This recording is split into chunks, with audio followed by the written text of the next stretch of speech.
I'm here with a cheaper case, the Rosewill Prism T500, and we're gonna have a look at it and get another super cool unboxing.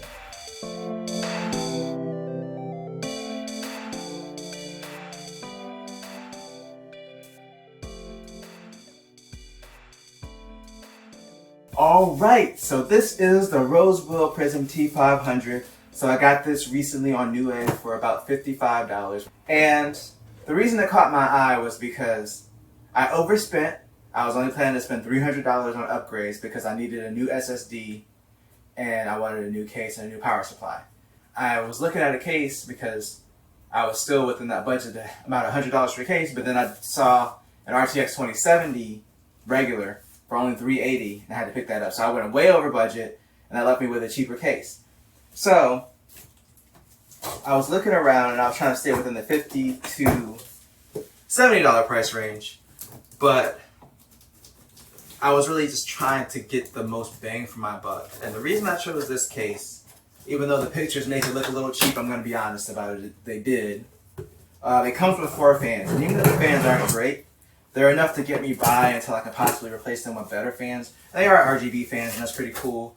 The controller for the fans is built into the case, and from what I read, the controller is like proprietary, and so are the fan connections, so it's not like you can reuse these fans in another case or another build or anything like that. So that part of it sucks, but it's $55. Like, you could spend more than $55 with 4 fans by themselves.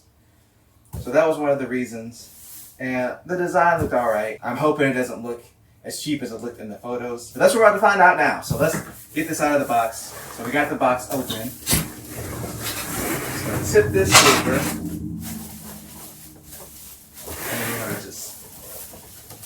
I'm always bad at this part. You're just gonna tip it a little bit, let it start sliding out naturally. This is a secret unboxing method. It seems like I'm fighting with it, but I'm not. I'm actually taming it. It's learning.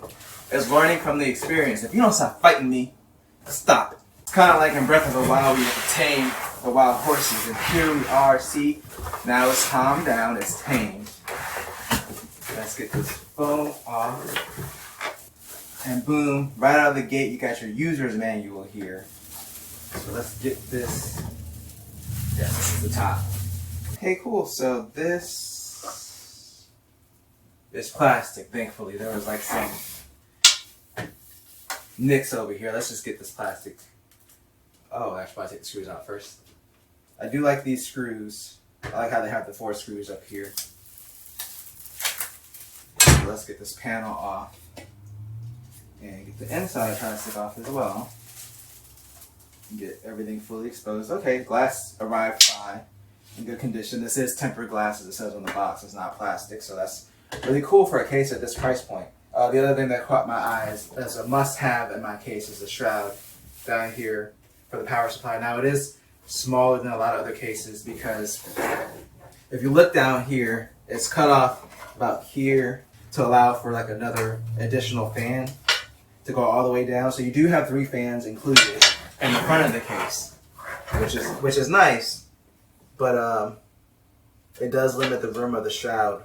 So if you have a bigger power supply, you might run into cable management issues, especially because this is also your hard drive base. So if you have a, good old 3.5 inch SATA drive or something like that, it's got to go down here. Yeah, there's mounting bays on the back for a 2.5 SSD. Get this back case off so we can see how the cable management is going to be looking in here. One thing I do like right off the bat is how small this case is, because I was worried about it not being compact, but it actually looks like it's pretty compact. So, and then the back glass is a little bit more opaque, which is good to kind of hide the wires. Here's how much space you'd be dealing with for cable management. It does have openings, obviously, to dip the wires through, but they do feel a bit flimsy, in my opinion. This is magnetic, so that's why it appears to be floating here, because it is kind of floating here. It looks like there's room for you to install more of their proprietary fans in here. But yeah, if you look at this fan connector, it's like this weird, this 5-pin configuration. So yeah, they're not standard. That's kind of a bummer. if you're, planning on possibly using them for another case. And then here they have all the front panel I/O ready to go, USB 3.0 connector, front panel audio, and then front panel USB 2.0. Because one of these ports, there's two USB 3 ports and there's actually one USB 2.0 port up front. This one is kind of a bummer. It looks like this port is in there a little bit crooked. It should still work fine. It's a little bit off. I mean, this is a cheap case that we're talking about. So a $55 case with 4 fans included. So I'm a little bit willing to give it a little bit more leeway. I guess you're supposed to mount the SSD inside the case. So the pass-through is actually for the power connectors from your power supply, and then you would just pass them through back here.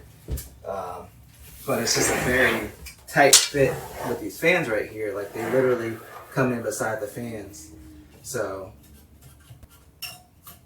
the fans felt okay. I've definitely bought some cheap fans before, like the cheap clear plastic ones, and they feel like a little bit better than those, but not by much. We'll have to see how it is when they're actually on. As far as cable management, they do give you the little kind of divots to zip tie the wires. There's just, because this is a flat, glass panel on the back, there's not going to be much room to, if you're messy like me, there's not going to be much room to expand out as far as putting your wires in here.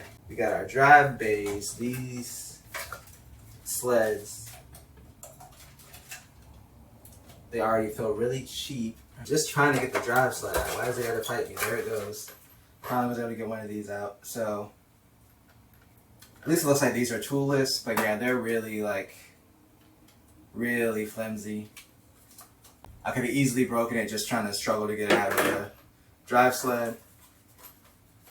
And I do have a couple of 3.5-inch drives I'm going to be throwing in here, so we're going to hope for the best on that one. That's all we can do. Okay, so they give you some zip ties. That's nice. They give you some cable management stuff. So there's actually more cable management stuff in here. And it's got the little sticky thing on the back, so you get 3 of these. You get a little cleaning cloth, because you don't want to get fingerprints on it. Everything's glass. You can't get fingerprints on it. And then you got your motherboard standoffs and screws. So that's what is included in this box, and some zip ties.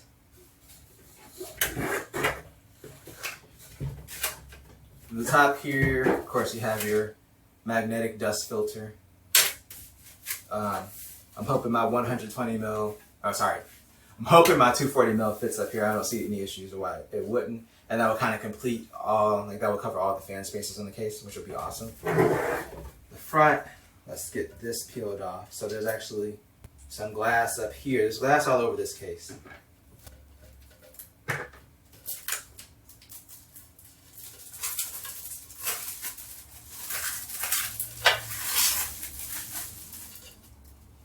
So you got your front glass here.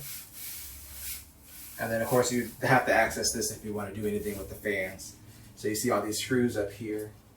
That's how you access that. I'm just going to put this back on because I'm not planning on doing anything with the fans. I'm going to leave them up here. I want to test this case with the fans as is.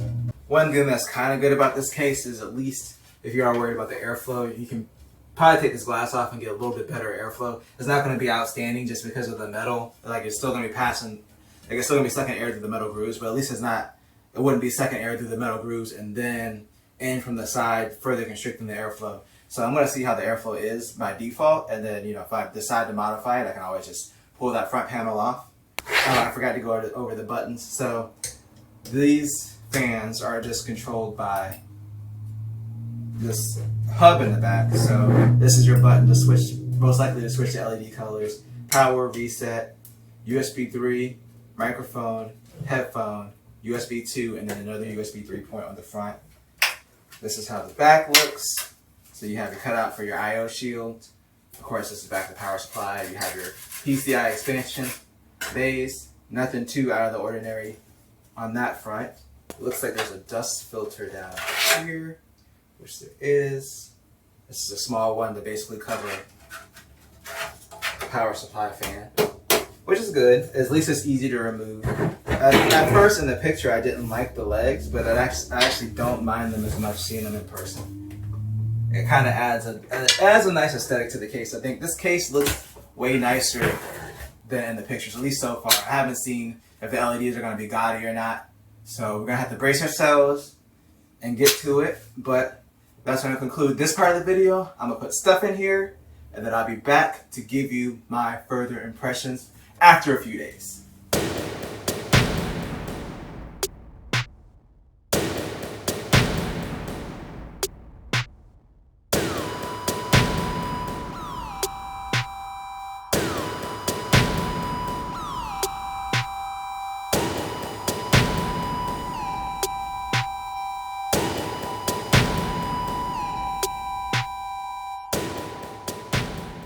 Alright, so it's been about 5 days and I am back with the Rosewill Prism T500, and here are my initial thoughts of the case. For one, I really like the way that this build turned out. I was worried that the case was looking kind of cheap when I got it online, but I'm happy to say that in person it does look a lot better. Now I did have to make a modification to the front because I did not realize, because I didn't read the manual, silly me, that the front is actually what's used to mount radiators. You can't mount it at the top. There's not enough clearance between the motherboard and the top of the case to use the top for radiators. It's only for fans. So if you do have a radiator, you do have to mount it at the front. It does support up to a 240 mil. Unfortunately, it doesn't support a 360. I guess that extra clearance at the bottom is just for fans. So in the manual, at least, it doesn't support 360 rads. You might be able to get it to work, but it'll probably be a tight fit. And speaking of tight fits, let's talk about the shroud at the bottom, which I was super excited about. It is a very tight fit for most power supplies. So I just upgraded my power supply. When I did this video, I got an 850 watt EVGA semi-modular power supply that was gold rated. So basically the 24 pin connector is built in and all the other cables are modular. But yeah, I installed the power supply first, silly me. And then I was going to go plug my cables in, and there literally just wasn't enough room to even plug the cables in once the power supply was mounted. So I ended up having to take it back out, plug the cables in I needed. Like, there's barely any space between the end of the power supply and the 3.5-inch hard drive bay to fit cables at. Now, obviously, if you have a smaller power supply, this won't be an issue, but I mean, this one's I would consider to be normal size, and it barely fit in there. So if you don't have a modular power supply, it might not even work depending on how far the cables come out. That's how little space there really is down there for wiring. Speaking of wiring, the one thing that really got on my nerves was the space in the back of the case. I think I mentioned this during the first part of the video when I took off the glass back, but the glass back is completely flat and there's not much of an indent in the case for wires. So what that means is, like, if you can't get the wires nice and neat and as flat as possible in the back, you're gonna have a really hard time getting that glass back on.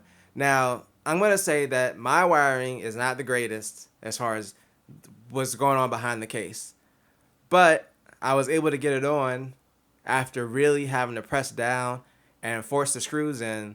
And considering that this is glass, it doesn't give me confidence that something won't happen where eventually the pressure might cause it to crack or break. And of course, that would be terrible with all my computer stuff in there. I managed to get it looking good inside the case. As far as the cable management in the back of the case, considering how small the shroud is and considering how flat that back piece is of glass, and there's not really a lot of indents for the wires to go, you really have to be like super careful. And speaking of the back of the case, the one thing I didn't notice, I mentioned earlier in the video that you can mount the SSD in the front of the case, which is what I ended up doing, but there is one SSD or 2.5-inch drive mount in the back of the case, if anybody was wondering about that. So you do have a total of 3 areas for 2.5-inch drives. The next thing is kind of a pro and a con. At least with the default fans, I ended up taking one of them out. Once I put the 240 rad up here, I didn't want to have one RGB fan at the bottom and the front, and also I was having clearance issues anyway, so I just went ahead and pulled that bottom fan out. So I'm using 3 of the stock fans that come with the case, and they are really quiet. They're very quiet. Like, I will give them that. You can really barely hear the fans. I'm actually going to stop talking for a second so you can hear. The system is fully on right now, so you can hear how quiet it is.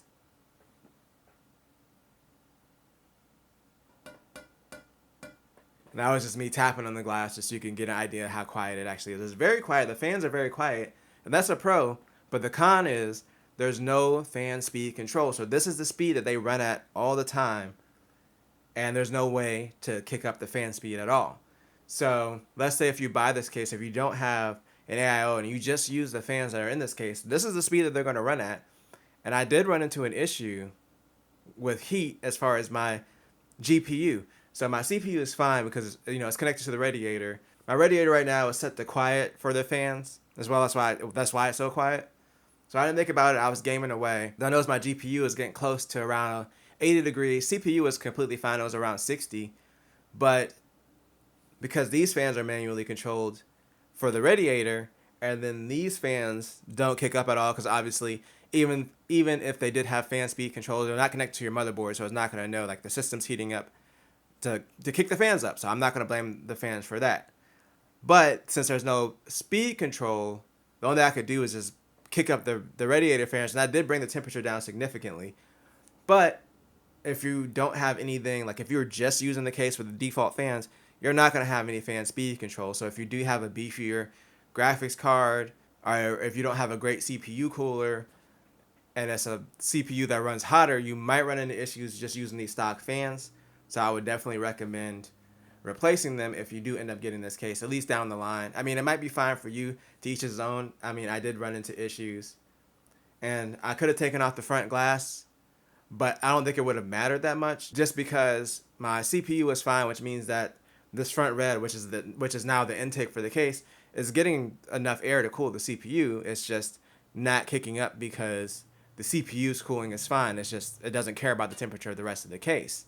So that's what the issue is with this, which for me it's not a big deal. I can kick up these fans when I'm gaming on the radiator to bring in more air, and that did dramatically bring the temperature down to like the mid 60s on my GPU once I put it on extreme, just to kind of bring the temperatures down. So it's fine, it's doable if you have other fans that can somehow be controlled. Oh, and one other thing, this might have just been my personal experience, but I did notice like once I went to go build in the case, the cable management for the fans is pretty terrible out of the box. Like they didn't do anything to tighten them down or zip tie them at all inside the case. Like as soon as I put the case down, the wires just kind of started falling out everywhere. And then of course that little magnetic box that the fans plugs into is just sliding all over the place. I actually ended up just sticking it into the SSD mount in the back of the case because the magnets on it weren't really strong enough to keep it in place like it was supposed to be.